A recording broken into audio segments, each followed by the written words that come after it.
Tim Cook, o gênio que mudou o futuro da Apple. Leander Kahney. Uma empresa construída com o talento do visionário, carismático e lendário Steve Jobs, depois de quase quebrar, começa a ressurgir em 1998. E, passada mais de uma década de sua reconstrução, começa a se reinventar sob o comando do discreto Tim Cook, atual CEO da Apple, sem perder a distinção. Privacidade, fórum judicial, impacto ambiental destrutivo, condições de trabalho embaraçosas, diversidade, lançamentos de sucesso, outros nem tanto, tudo em pauta e em curso na atual gestão, que para Cook deve ter valores humanos fundamentais permeando todas as suas operações. Cook fundiu sua competência e inerente ética ao Think Different de Jobs, iniciando uma transformação no futuro da empresa que está no inconsciente coletivo dos consumidores de todo o mundo pelo seu estilo e personalidade. Introdução. Desde 2011, sob a liderança do CEO Tim Cook, a Apple tornou-se a empresa mais valiosa do mundo, $1 trilhão. Suas reservas em dinheiro quase se equiparam às do governo dos Estados Unidos. Superou as receitas do Facebook e quase se equiparou às da Microsoft, uma das maiores empresas de tecnologia, durante todo o ano de 2017. A empresa só compete no mercado com produtos de primeira linha. Sua margem de lucro é alta. Com a inauguração no ramo de acessório, seu segmento de relógios já é maior que o da Rolex e seu setor de serviço, venda de música, aplicativos, assinaturas digitais, para 2020, pode se tornar maior que a Disney ou a Microsoft, prevêem os especialistas. Nos bastidores, ainda comenta-se da produção de um carro robotizado.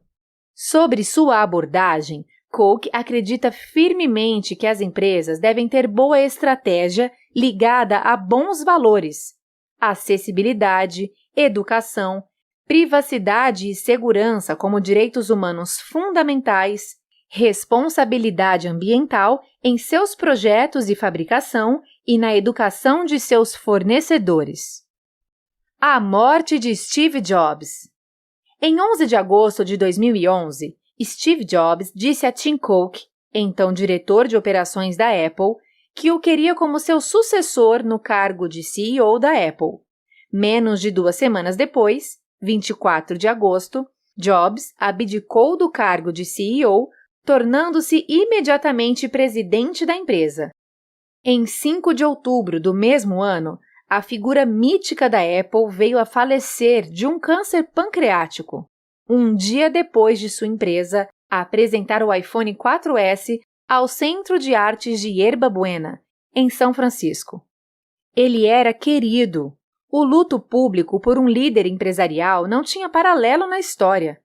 A Microsoft hasteou sua bandeira a meio mastro em homenagem a Jobs, e o presidente Barack Obama o enalteceu como corajoso por pensar diferente, ousado a ponto de acreditar que podia mudar o mundo e talentoso a ponto de fazer isso.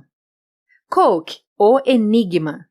Cook era o sucessor natural de Jobs, já tendo conduzido a empresa em 2009 e 2011, quando de sua ausência, embora, na opinião geral, admitia-se como a pessoa mais visionária da Apple, depois de Jobs, Jony Ive, o designer-chefe e o rosto de diversos produtos da empresa em vídeos promocionais, que por mais de uma década, junto com Jobs, transformou a Apple numa organização regida pelo design. Cook, pelo contrário, era uma pessoa muito mais reclusa e, por ser operacional, foi alvo de análise rude e uma série de críticas injustas.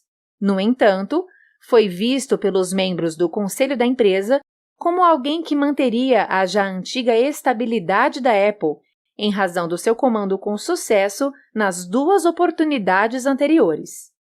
Em uma de suas primeiras mensagens aos funcionários da empresa, ao qual tratava de time, transmitiu segurança para o porvir e que tinha a certeza que os melhores tempos da organização estariam no futuro.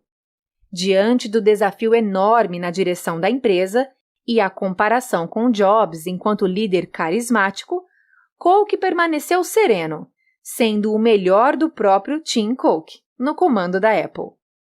Uma visão de mundo moldada pelo extremo sul. Timothy Donald Cook nasceu em 1º de novembro de 1960 em Mobile, Alabama, nos Estados Unidos. Na época de colegial, Cook estudou na cidade de Robertsdale, típica cidadezinha do sul dos Estados Unidos. De família religiosa, manteve a fé cristã, fazendo referências a ela ao longo de sua carreira. Era um aluno nota 10, querido pelos amigos e admirado pelos professores. Também era bem-humorado. Ainda menino, para ganhar um dinheirinho, fez entrega do jornal de Mobile, o Press Register. Trabalhou em um restaurante e na farmácia local. Admirador declarado de Martin Luther King Jr. e Robert F. Kennedy, ex-procurador-geral dos Estados Unidos, que contribuiu para o movimento pelos direitos civis dos afro-americanos. Suas experiências de racismo vistas e vivenciadas na adolescência lhe trouxeram aprendizado e, hoje em dia, Cook é absolutamente intolerante com atitudes racistas. Aprender o ofício com a Big Blue. Cook formou-se em engenharia industrial em 1982 pela Universidade de Auburn e aceitou uma boa proposta de emprego na operação de PC da IBM, a Big Blue, como era conhecida. Lá trabalhou com o processo de produção Just in Time, JIT, onde não é preciso armazenar estoques, e mais tarde veio a aplicá-lo na reorganização de todo o processo da Apple. Como profissional, chamou a atenção por seu brilhantismo, inteligência e ética no trabalho, escalando diversos níveis em 12 anos de IBM, tornando-se diretor de logística da América do Norte. Depois da IBM, passou pela Intelligent Electronics, IE, e pela Compaq.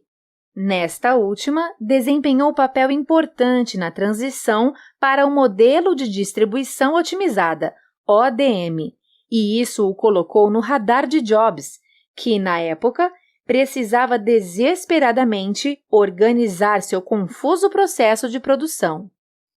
Oportunidade única de entrar para uma empresa quase quebrada. 11 de março de 1998. Tim entrou para a Apple.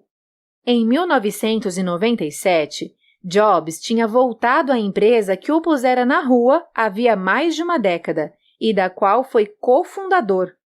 A empresa estava praticamente falida, com seus produtos encalhados nas prateleiras, sobretudo por causa do lançamento do Windows 95 da Microsoft, que se apropriou flagrantemente do sistema operacional Macintosh da Apple e rodava em PCs da IBM, que tomou de assalto o mundo da computação. Jobs procurava o par perfeito, que pensasse como ele sobre o processo de produção. Pessoalmente com Cook, pôde constatar que ambos interagiam num alto nível estratégico. Cook seguiu seu instinto de trabalhar com um gênio criativo, de aura positiva e entusiasmado, como viu em Jobs. Nos 7 primeiros meses de sua entrada na Apple, reduziu de 30 dias para apenas 6 o ciclo de rotatividade do estoque, sendo seu valor reduzido de $400 milhões devido aos Macs encalhados para apenas 78 milhões. Em 1999, esse número caiu para 2 dias, derrotando o padrão ouro da Dell no setor. Aperfeiçoou as operações, terceirizando tudo quanto foi possível. A salvação da Apple pela terceirização. No final de 1998, a empresa já tinha lucro, depois de registrar prejuízos líquidos de pouco mais de US$ 1 bilhão em 1997. Mas ainda havia a necessidade de poupar onde fosse possível. Coke e sua equipe de fornecimento procuraram um modelo híbrido e singular de terceirização para atender a demanda sem sacrificar a qualidade e a produtividade. Tratava-se da Foxconn, com sede em Taiwan, cujas instalações são verdadeiros complexos que se tornam moradia de muitos funcionários, que, por sua vez, exercem longas jornadas de trabalho, visto que a linha de montagem dos equipamentos eletrônicos é completamente manual. Empresa flexível, pôde reunir um exército de trabalhadores, praticamente da noite para o dia, atendendo à grande demanda na produção dos iPhones da Apple. A recuperação da Apple foi espetacular. Suas ações, em setembro de 1999, bateram o que na época foi seu recorde de todos os tempos. Passando por uma sucessão de promoções desde 2002, como um curso para CEO em 2005, Coke recebeu a promoção de diretor de operações e também se tornou oficialmente o braço direito de Jobs, assumindo mais responsabilidades do que o diretor de operações corporativas convencional. Nos passos de Steve Jobs. A primeira aparição de Coke em público foi em 2012, para a apresentação do iPad 3, e foi um tanto desajeitada, além do primeiro grande produto lançado sob sua liderança não ter revolucionado. Neste ano, alguns serviços que não obtiveram sucesso, como a Ping, rede social focada em música no iTunes, foram descontinuados. Sua primeira contratação para o alto escalão da empresa, Apple Store, foi errônea. Houve a demissão daquele que seria, nas palavras de Adam Lashinsky, repórter da revista Fortune, o próximo CEO anunciado, após a era Coke, Scott Forstall. Após os lançamentos da decepcionante inteligência artificial Siri e do desastroso Apple Maps, em frustrada tentativa de superar o Google Maps, projetos pelos quais era responsável e que se recusou a pedir desculpas aos clientes. Foi demitido no final do ano. Seu maior fornecedor, a Foxconn, foi alvo da imprensa pelas condições embaraçosas em que os aparelhos da Apple estavam sendo produzidos. Consequentemente, a Apple passou a auditar, através da Associação pelo Trabalho Justo, FLA, as fábricas da Foxconn, na China. Contudo, em setembro de 2012, o lançamento do iPhone 5, o primeiro depois da morte de Jobs, bateu recorde de vendas em comparação ao iPhone 4S. Coke foi indicado pela revista Time como uma das 100 pessoas mais influentes do mundo. Encontrando seu caminho através de novos promissores. Em 2013, as ações da empresa caíram. A concorrência do Android deixou os investidores mais cautelosos, mas Coke e a Apple estavam focados no longo prazo. A aposta voltou-se para a China, um dos mercados de smartphones que mais crescia no mundo. Naquele país, houve o lançamento de uma nova loja online, a abertura de novas lojas de varejo e também um acordo confirmado com a China Mobile, a maior distribuidora do mundo. No entanto, a política de garantia da Apple teve repercussão negativa na imprensa, que além do pedido de desculpas àqueles clientes, levou Coke a mudar a política, fornecendo um novo iPhone ao consumidor no lugar do aparelho defeituoso, ao invés de consertá-lo. Em 2013, o lançamento do iPhone 5S bate recordes de vendas com a sua arquitetura redesenhada, reconhecimento por impressões digitais e o processador A7 com chips ARM 64 bits. Também em 2013, Cook contratou a primeira mulher para a equipe executiva da Apple, Angela Arendt, tornando juntos a área de varejo da empresa mais acessível e de uso mais fácil para todos. Os iPhone 6 e iPhone 6 Plus, celulares de tela grande, em pouco tempo de seus lançamentos, se tornaram os produtos mais bem-sucedidos na gestão de Cook, até aquele momento. Bozoma St. John, executiva afro-americana, trouxe um pouco do tão necessário glamour à administração da empresa, assim como diversidade de gênero e raça. Uma inesperada parceria com a IBM para incursionar no mundo corporativo foi anunciada.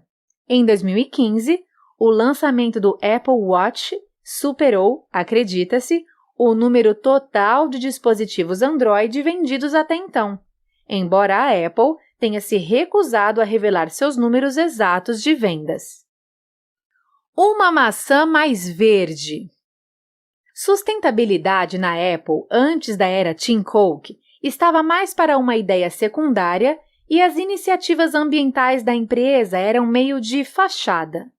Várias decisões ambientalmente incorretas, como os perigosos produtos químicos utilizados em seu iPhone, se refletiram em muitos relatórios do Greenpeace na década de 2000, que fustigavam a empresa. Pouco depois da morte de Jobs, houve uma renovação nesse sentido, iniciada por Cook, mas consertar a bagunça instalada exigiria tempo e esforço. Algumas iniciativas foram tomadas pela Apple até 2012, em resposta aos ataques do Greenpeace. Em 2013, Cook contrata Lisa Jackson, afro-americana, ex-chefe da Agência de Proteção Ambiental dos Estados Unidos, EPA, durante 4 anos no governo Obama, o primeiro passo no plano maior de transformar a Apple numa empresa mais sustentável e usá-la como uma força para o bem. Assim, o CEO da Apple fez com que houvesse a redução de emissão por produto ano a ano em suas fábricas, escritórios e lojas varejistas. Firmou parcerias para a produção de energia solar para contrabalançar a energia usada na cadeia de fornecimento, com o apoio de sua maior parceira, a Foxconn, e mais um ambicioso objetivo de produzir mais energia limpa com demais fornecedores até 2020. Além de outras iniciativas no campo da fundição de alumínio, manejo florestal e substituição do isopor em suas embalagens por um recurso mais renovável. Se você inova e se mantém num nível elevado, vai descobrir um jeito de fazer as duas coisas. E deve fazer as duas coisas, porque as consequências de não levar em conta o meio ambiente a longo prazo são enormes, observou Cook. Cook desafia a lei e ganha. Em 2014, a política da Apple prometia não desbloquear dispositivos iOS para os agentes da lei, mesmo munidos de ordem judicial, mudando astutamente o modo de encriptação.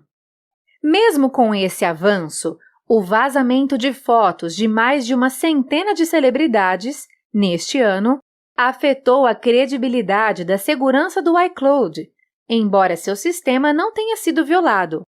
Foram e-mails de phishing, fraude através dos dados que o próprio usuário fornece, que roubaram tais dados, como declarou Cook, o que levou a Apple a reformular o envio de e-mails e notificações para o iCloud.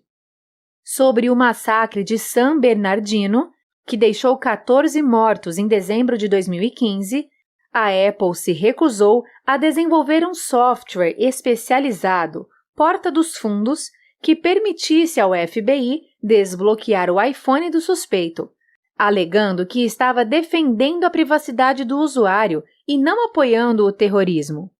Uma vez criada a Porta dos Fundos, a mesma poderia vazar, ser roubada ou empregada com objetivos escusos, colocando em jogo os dados de segurança de centenas de milhões de pessoas cumpridoras da lei. Políticos e autoridades se opuseram à decisão da Apple e a opinião pública ficou bem dividida. Tim estava decidido a levar a questão até a Suprema Corte. Às vésperas de Cook depor no tribunal de San Bernardino, o FBI recuou e pediu ao tribunal a suspensão indefinida do processo, alegando que, com a ajuda da empresa israelense de inteligência digital Cellebrite, conseguiu acessar os dados do suspeito, quando sua argumentação até então se baseava totalmente na suposição de que o conteúdo do iPhone não poderia ser acessado sem a ajuda da Apple. Em abril de 2018, o lançamento do iOS 11.3 ganhou um novo ícone para deixar explicitamente claro ao usuário quando seus dados pessoais estão sendo coletados por um servidor da Apple. Cook dobra a aposta na diversidade. Em 2014, Cook revelou ao mundo sua sexualidade, dizendo que ser gay me deu uma compreensão maior do que significa estar em minoria e me proporcionou uma janela para os desafios que pessoas pertencentes a outros grupos minoritários precisam enfrentar todos os dias. Isso também me fez criar uma carapaça para resistir às críticas, o que vem a calhar quando você é CEO da Apple. As manifestações entre o alto escalão dos Estados Unidos, em sua maioria, foram positivas. O ex-presidente Bill Clinton tirou o chapéu para Cook. Nas redes sociais, a maioria dos comentários era bem-humorado. Teria sido mais interessante se Cook revelasse que usa Windows, tuitou um internauta. As ações na Wall Street se mantiveram estáveis. Tim reconhece que a comunidade LGBTQ não é a única a enfrentar desigualdade, dizendo que a discriminação contra qualquer pessoa é um atraso para todos. Embora seja uma obra ainda em andamento, a Apple contratou mais trabalhadores pertencentes a minorias, participou de ações filantrópicas e educacionais, entre outras iniciativas em parceria com seus colaboradores, além de incentivar a aprovação de leis antidiscriminatórias. Com o impacto social da revelação de sua sexualidade e a exposição de seus valores como CEO da Apple, Tim, neste ano, foi homenageado por alguns grupos, Campanha de Direitos Humanos, HRC e Financial Times. Tim declarou que, se saber que o CEO da Apple é gay pode ajudar, aliviar ou inspirar alguém, valeu a pena abrir mão da privacidade. Carros robóticos e o futuro da Apple. Ao que se crê, Cook aprovou em 2014 o projeto automobilístico Titan, carro sem motorista, uma das mais ambiciosas e fascinantes inovações de sua liderança. No entanto, sofreu diversos tropeços e contratempos no desenvolvimento do produto, na gestão e nas contratações excessivas e rápidas derivadas das grandes empresas do setor, A123, BMW e Mercedes-Benz, que viram um aliciamento da Apple junto a seus projetistas e engenheiros.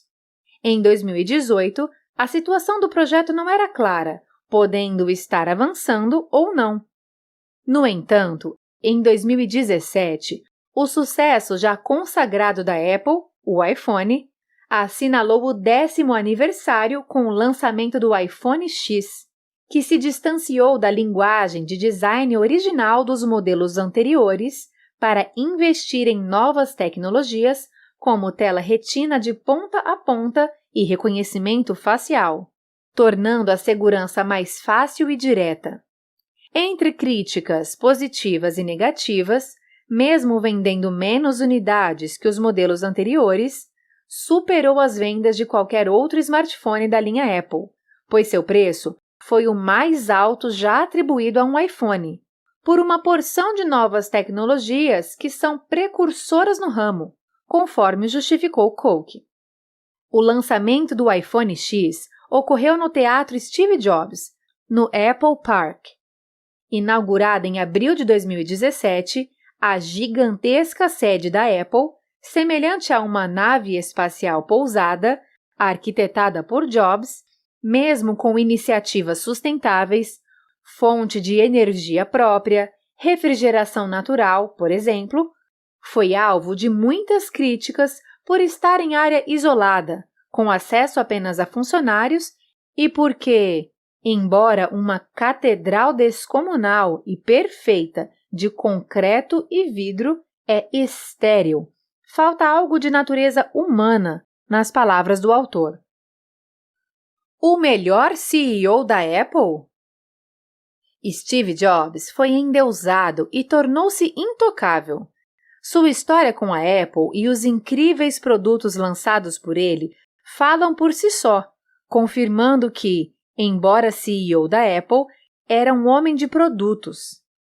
Mas a logística, cadeia de fornecimento eficiente, distribuição, finanças e marketing, para uma empresa madura como a Apple, é o mais importante. O talento de Cook atestou sua competência nesse sentido, sendo um CEO generalista. Oriundo da classe trabalhadora, Cook estudou assuntos práticos, como engenharia e administração, e aparentemente se preocupava apenas com resultados. No entanto, na gestão da Apple, mostrou-se uma pessoa ética e seus valores se tornaram parte integrante da operação da empresa. As empresas podem ajudar na transformação da sociedade, não só com seus produtos, mas com ações humanas, coerentes às suas práticas de produção. Diversidade faz bem para a saúde da empresa, mas seus resultados só serão conhecidos se a diversidade for mais amplamente permitida. Prioridade humana, talento, competência, coragem e trabalho duro consagram a marca de uma empresa.